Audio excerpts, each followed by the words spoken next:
You are now completely relaxed. The end. I know Kung Fu. Show me. And plumbing? Not so long ago, LEGO games began including open worlds into their licensed games, so a natural evolution of this led to an original LEGO game surprisingly made as an exclusive for Nintendo fans. It's Lego City Undercover for the Wii U. The story follows Chase McCain, who has returned to Lego City to stop a crime wave. Along the way, he meets tons of wacky characters and must don several disguises to get to the bottom of the massive criminal organization being led by his old foe, Rex Fury. Although this game breaks the LEGO norm by not using a movie or comic book license, that didn't stop the developers from throwing in several references. In fact, doing this story actually allowed the team at TT Fusion to do a lot more, from movie references like The Matrix, Titanic, and Goodfellas, to characters from 1970s cop shows. Look at that, you've got your Starsky and Hutch, your Dirty Harry, your Columbo. I'm Detective John Kimball. Sorry Arnold, no such character here, but there is a reference to you. Are you stupid? Somebody, get him to the chopper. I mean hospital.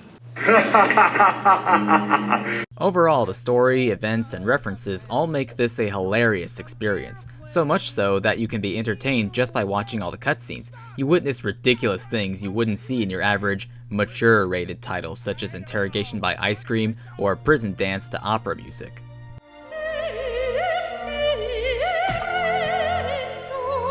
I have no idea to this day what those two Italian ladies were singing about. I also don't know why those guys are dancing together. And how did he get that saucepan on his head? There is a lot I don't know. It does also help that this game has good visual presentation. Now the standards for LEGO game graphics have never been high, but this game does have good polish to it. Lego City as an open world comes alive with shiny studs, bright lights in the downtown areas, and plenty of people populating the streets. Additionally, Undercover includes great voice acting, LEGO-style sound effects, and a rich musical score of tracks that mostly sound like 70s cop show meets modern action. It all shows how the game is in no way afraid to have some fun with itself and anything it's satirizing. In many other ways, the game is different from others of its subgenre. A big part of the gameplay is the many disguises Chase acquires. Each disguise, from robber to farmer to astronaut, has different abilities used in puzzle solving, door unlocking, and platforming. It's kind of like playing through a level in free play mode with unlocked characters, except you now have access to the abilities all the time with the same character. I found it much more engaging than other LEGO games. Many of the disguises also come with projectile weapons. Some of them you need, like the police grappling hook or the color gun, while others, like the laser and shooting eggs from a chicken, are really more for shits and giggles. It's perhaps more fun than it should be to just terrorize the citizens of Lego City with these guns. This is for you, Kazooie! Throw away that chicken shit gun.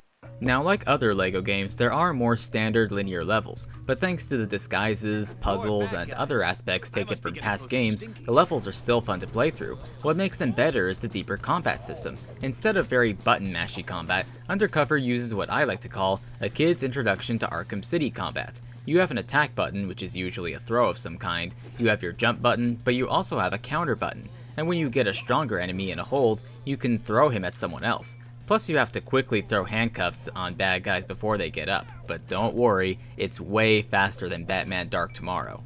I really like how this combat system has more depth, even if it is still relatively easy. And the linear levels do still have their epic moments. Why was that even there? You know, after a while, you kinda get used to the terror! But the main draw in my view is the vast open world. Lego City is made of the best of multiple places from around the real world. A plaza like New York City's Times Square, a San Francisco neighborhood with the Golden Gate Bridge, Chinatown, Little Italy, Miami Beach, Alcatraz Island, a redwood forest, Liberty Island. Okay, seriously, can Lego City just be a real place so I can move there? Really, I want to live in Lego City. There are rides to go on, mini games to play, water to swim in. This is an awesome city.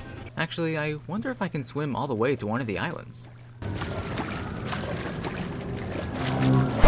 Oh! Well, Jaws swallowing you whole for swimming too far out is better than invisible walls, I'll say that.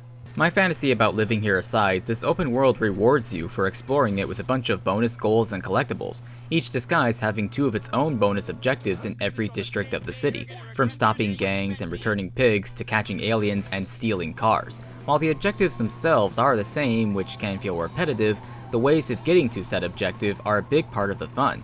It's about the journey more than the destination. That's where you find the most fun in looking for clues and reaching high points to find everything, and that's really where platforming becomes a big factor. You do a lot more engaging platforming in the open world, even to the point of taking on timed rerunning challenges. Now, some areas lock the camera a certain way, which makes the platforming mildly irritating, but otherwise it reminded me a lot of classic 90s platformers.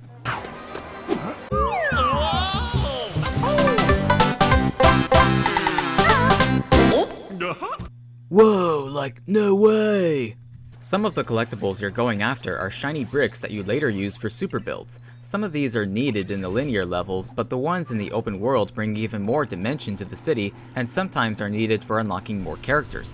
Understandably, some people call this GTA for kids because of stealing a whole bunch of cars in a kid-friendly setting. And yes, there are tons of vehicles to drive here. Cars, bikes, boats, and even some very outlandish flying machines.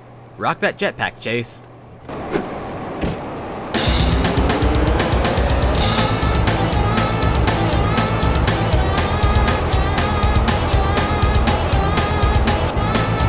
I feel like the cars have the most entertainment though, especially when you add in Nitrous and Super Ram, but I do have to question if this really is more of a kid's game. I mean, you can steal cars, shoot things with your laser, and run people over, all without any consequences, which children should be learning about.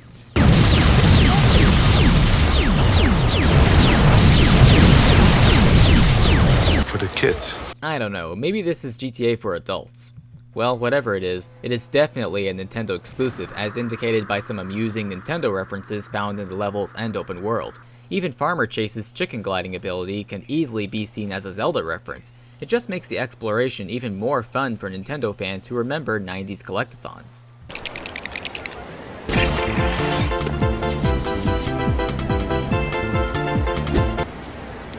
Yeah! Now there are 2 disappointing things and 1 big annoyance I have with the game. The first disappointment is no 2-player co-op. Personally, it's not a big disappointment to me, but it understandably will be to people who enjoy LEGO games for the co-op.